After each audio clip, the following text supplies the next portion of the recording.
It's time for another Dice Tower review with Z. Garcia.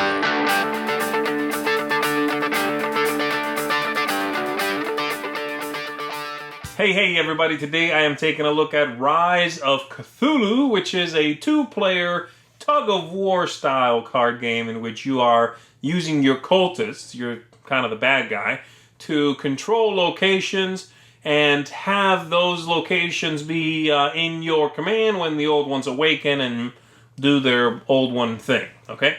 Let me show you how the game works and then I'll tell you what I think of it. Here we go.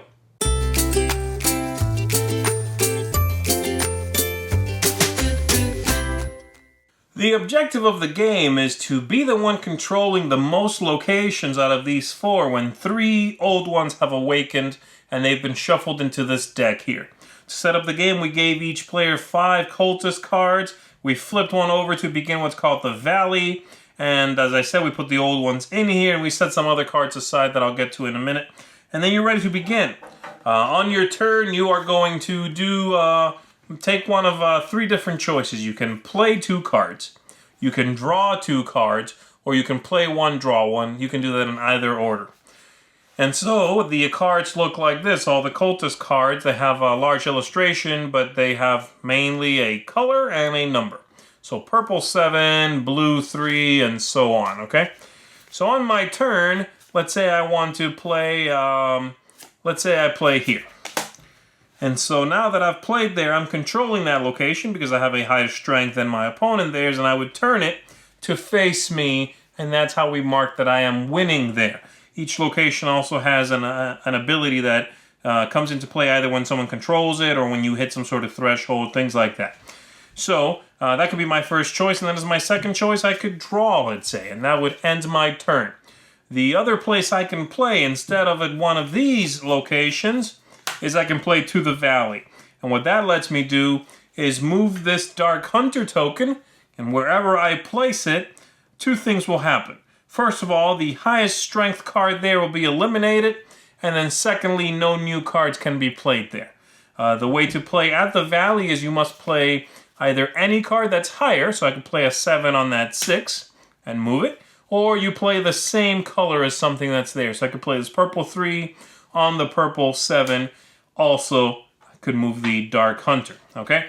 And this is going to continue playing both players, playing cards, turning cards over to their side, controlling locations. Could play here now and flip this over to me, etc., etc. Drawing cards until we get an ancient one, and the ancient one has on it a location that it prefers. So a location where it awakens.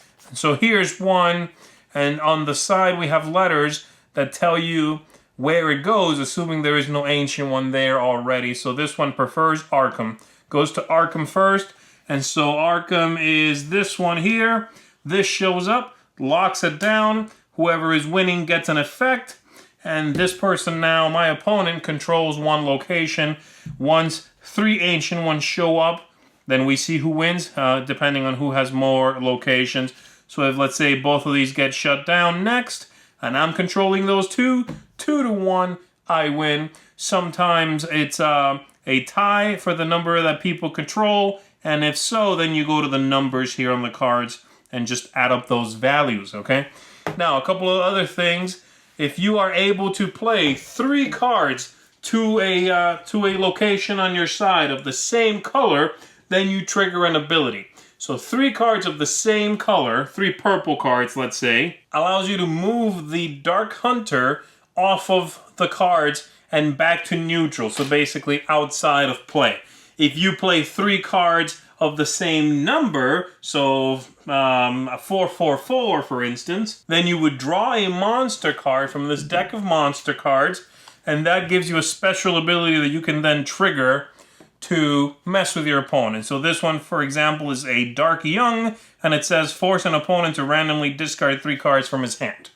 So you have an incentive, of course, to make these special sets. If I get 3 of the same number, I'm definitely going to want one of those monsters. And then lastly, if you can do a set that combines both color and a run of numbers, so 6, 7, 8 in purple, then you are triggering a special power that is going to allow you to get one of these artifacts. They are all silver keys, and there's a few here.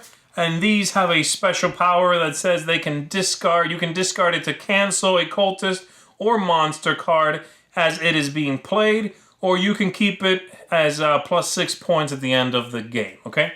So those are your different options. Continue playing until you lock down the necessary locations, and whoever is controlling the most of them is the winner of the game. So production-wise, I have a couple of small issues with the game. I wish, for instance, that the text was a little bit bigger on the cards. I don't know why they had to be so minuscule, but it's kind of hard to see all the locations, the monsters. It could have been easily improved, and I'm not sure why it wasn't. The design on the cards, having an index that sits only at the top in the middle. Most of the card is artwork, but the color is like a sliver around the edges. Could have been designed like typical playing cards, where we have an index in the corners, and the card is more obviously whatever color it needs to be. But that's pretty much it. I mean, as far as production issues like that, a couple of little things like that. The gameplay itself is fine. I enjoy the game. It's not amazing, and honestly, it feels a little bit derivative and kind of late to the party when it comes to these styles of two-player, play higher numbers than the other person and pull something towards you, tug-of-war style games. There are a lot of these games. A lot.